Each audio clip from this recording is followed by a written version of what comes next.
40 Rules of Love, Part 9. The Master, Baghdad, April 1242. Baghdad took no note of the arrival of Shams of the bridge, but I will never forget the day he came to our modest dervish lodge. We had important guests that afternoon. The High Judge had dropped by with a group of his men, and I supposed there was more than cordiality behind his visit. Renowned for his dislike of Sufism, the judge wanted to remind me that he kept an eye on us, just as he kept an eye on all of the Sufis in the area. The judge was an ambitious man. He had a broad face, a sagging belly, and short, stubby fingers, each with a precious ring. He had to stop eating so much, but I suspected that nobody had the courage to tell him, not even his doctor. Coming from a long line of religious scholars, he was one of the most influential men in the area.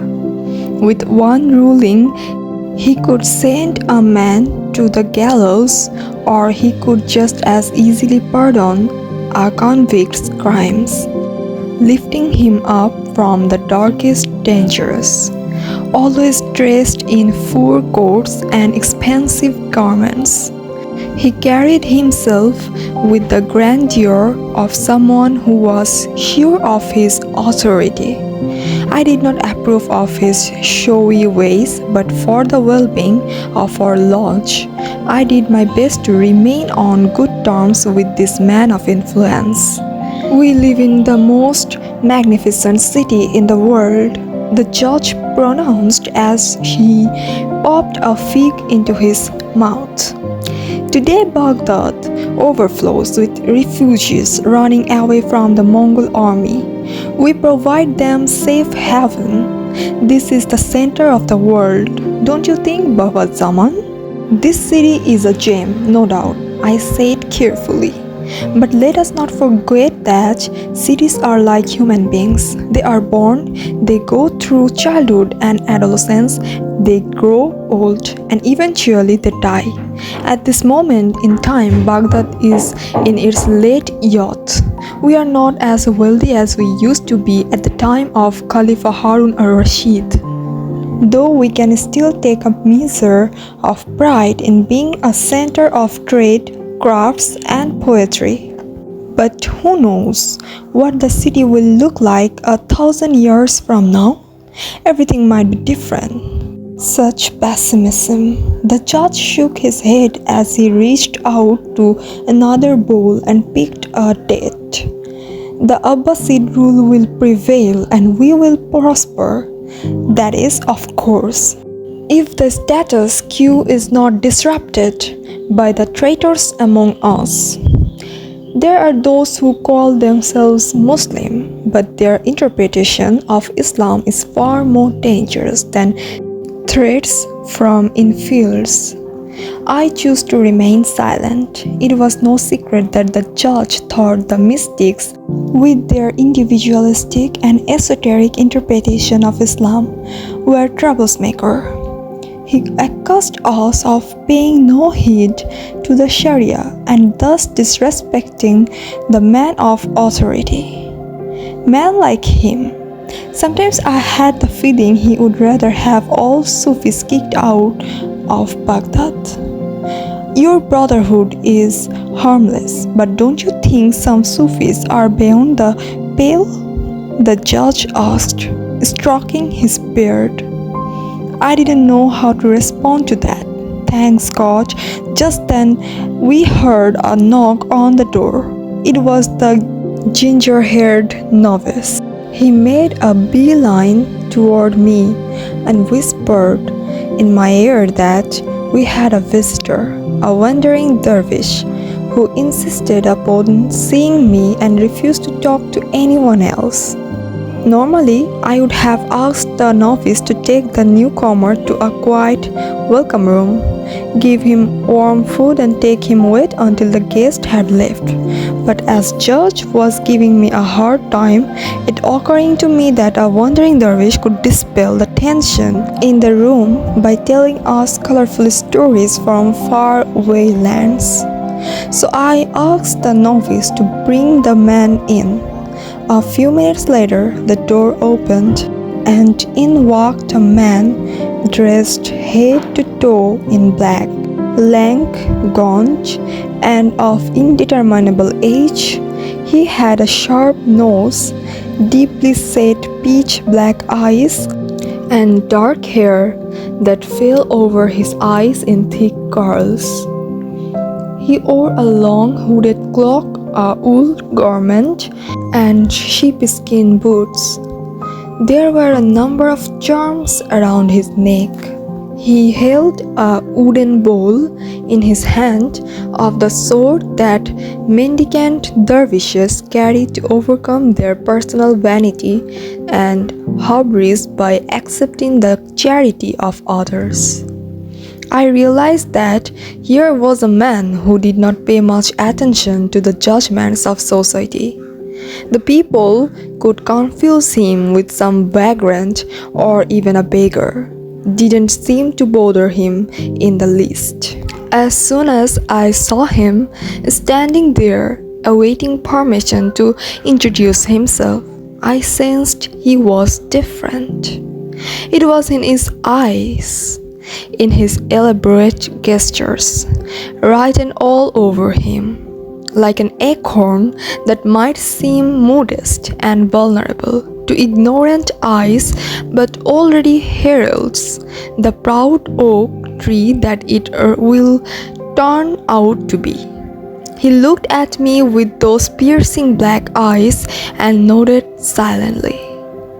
"Welcome to our lodge, Dervish," I said as I motioned for him to take a seat on the cushions across from me. After greeting everyone, the dervish sat down, inspecting the people in the room, taking in every detail. Finally, his gaze stopped at the judge.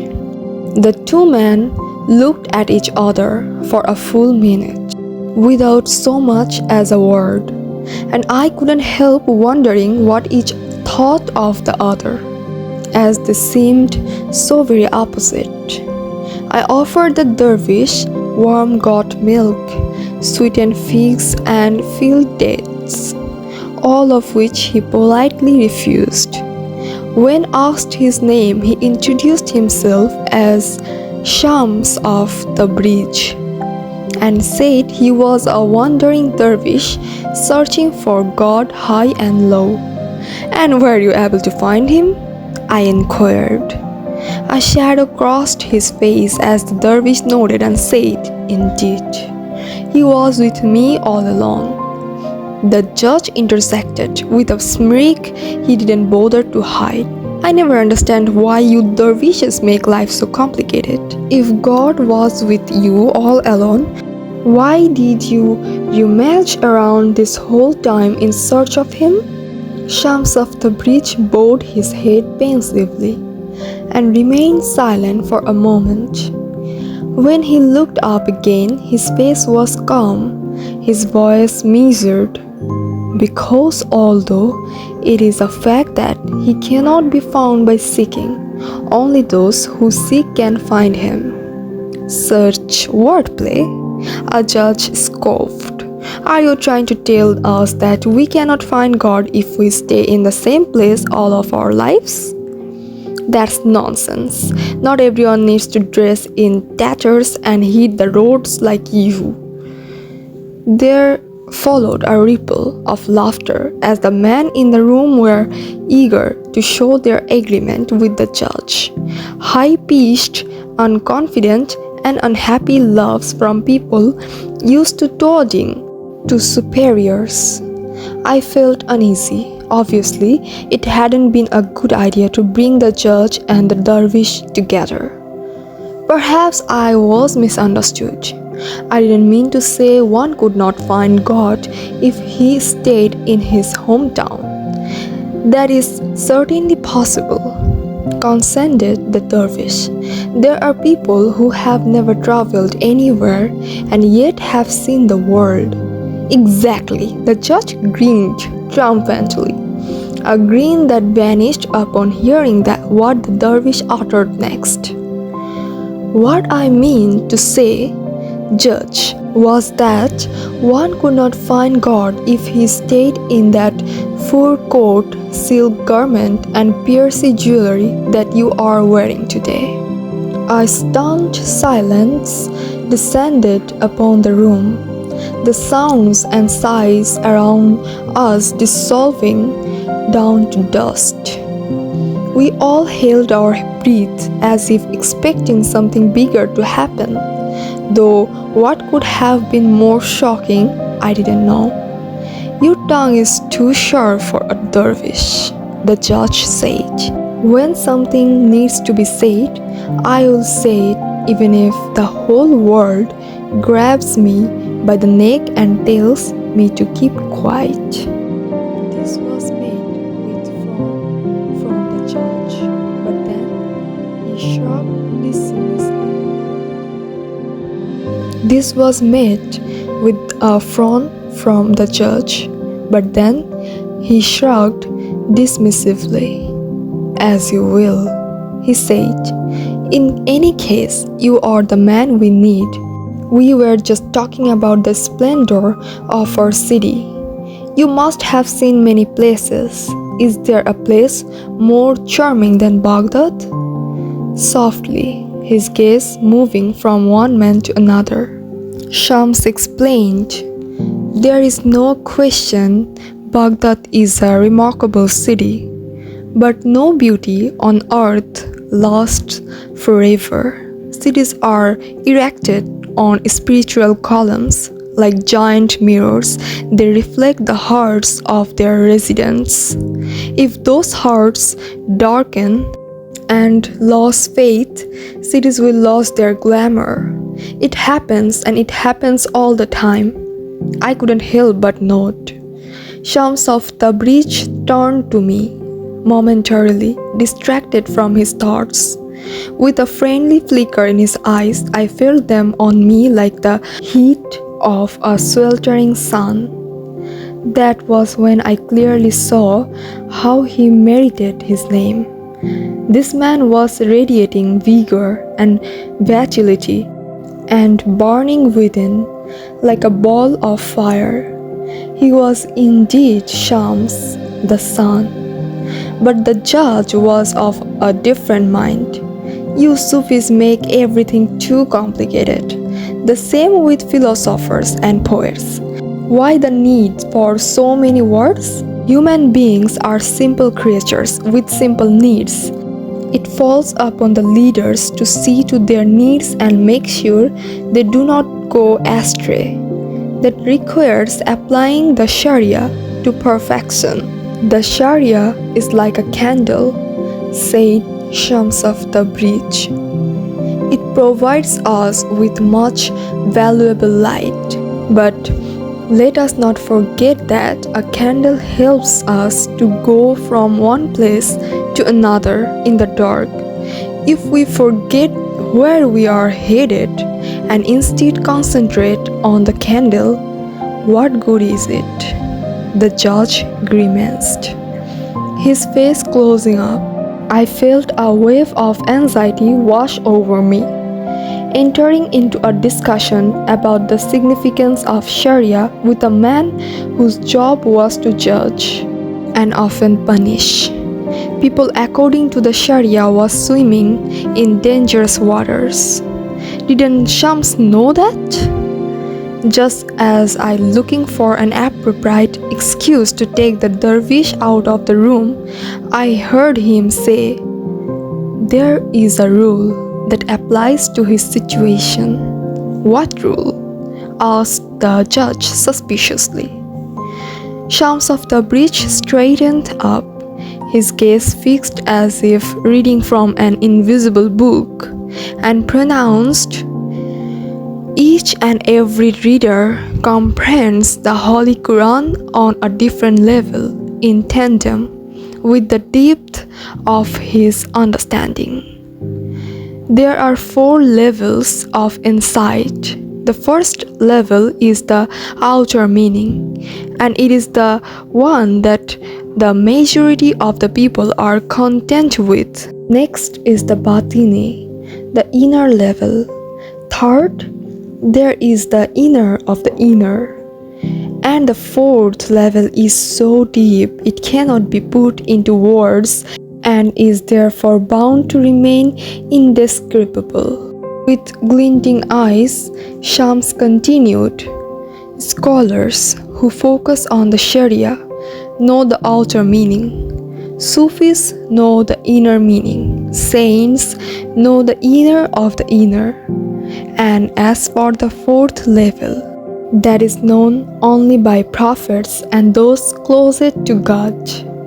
Are you telling me that an ordinary Sufi has a deeper grasp of the Quran than a Sharia scholar? The judge asked as he tapped his finger on a bowl. A subtle sardonic smile curved the dervish's mouth, but he didn't answer. "Be careful, my friend," the judge said. "There is a thin line between where you stand and sheer blasphemy."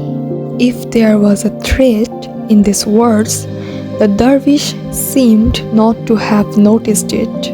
"What exactly is sheer blasphemy?" he asked, and then with a sharp intake of breath, he added, "Allow me to tell you a story." And there is what he told us. One day, Moses was walking in the mountain on his own when he saw a shepherd in the distance. The man was on his knees with his hands spread out to the sky, praying. Moses was delighted, but when he got closer, he was equally stunned to hear the shepherd's prayer. "Oh my beloved God, I love thee more than thou can know. I will do anything for thee. Just say the word, even if thou asked me to slaughter the fattest sheep in my flock in thy name, I would do so without hesitation. Thou would roast it and put its tail fat in thy rice to make it more tasty." Moses inched toward the shepherd, listening attentively. "Afterward I would wash thy feet and clean thine ears and pick thy lees for thee. That's how much I love thee." Having heard enough, Moses interrupted the shepherd, yelling, "Stop, you ignorant man! What do you think you are doing? Do you think God eats rice? Do you think God has feet for you to wash? This is not prayer, it is sheer blasphemy." Dazed and ashamed, the shepherd apologized repeatedly and promised to pray as decent people did. Moses taught him several prayers that afternoon. Then he went on his way, utterly pleased with himself. But that night, Moses heard a voice. It was God's.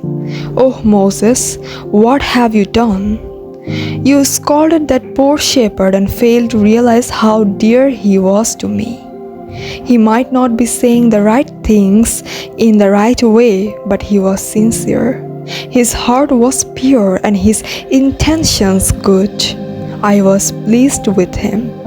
His words might have been blasphemy to your ears, but to me, they are sweet blasphemy." Moses immediately understood his mistakes. The next day, early in the morning, he went back to the mountains to see the shepherd. He found him praying again, except this time he was praying in the way he had been instructed. In his determination to get the prayer right, he was stammering, bereft of the excitement and passion of his earlier prayer, regretting what he had done to him. Moses patted the shepherd's back and said, "My friend, I was wrong. Please forgive me. Keep praying in your own way. That is more precious in God's eye." The shepherd was astonished to hear that. But even deeper was his relief. Nevertheless, he did not want to go back to his old prayers. Neither did he abide by the formal prayers that Moses had taught him. He had now found a new way of communicating with God. Though satisfied and blessed in his naive devotion, he was now past that stage, beyond his sweet blasphemy. So you see, don't judge the way other people connect to God. Concluded Shams, to each his own way and his own prayer. God does not take us at our word. He looks deep into your hearts. It is not the ceremonies or rituals that make a difference, but whether our hearts are sufficiently pure or not. I checked the judge's face. I couldn't see beneath his mask of absolute confidence and composure that he was clearly annoyed. Yet, at the same time, being the astute man that he was, he had detected a tricky situation. If he reacted to Sham's story, he would have to take the next step and punish him for his insolence, in which case things would get serious and everybody would hear that a simple dervish had dared to confront the high judge. It was therefore better for him to pretend there was nothing to be upset about and leave it there. Outside, the sun was setting, painting the sky a dozen shades of crimson, punctuated now and again by dark grey clouds. In a little while, the judge rose to his feet, saying he had some important business to attend to. After giving me a slight nod and Shams of the bridge a cold stare, he strode off. His man followed wordlessly. "I am afraid the judge didn't like you much," I said when everyone had left. Shams of the bridge brushed his hair from his face, smiling. "Oh, that is quite all right. I am used to people not liking me much." I couldn't help feeling excited. I had been the master of this lodge long enough to know that it was not often such a visitor came. "Tell me, Dervish," I said, "what brings someone like you to Baghdad?" I was eager to hear his answer, but also strangely fearful of it.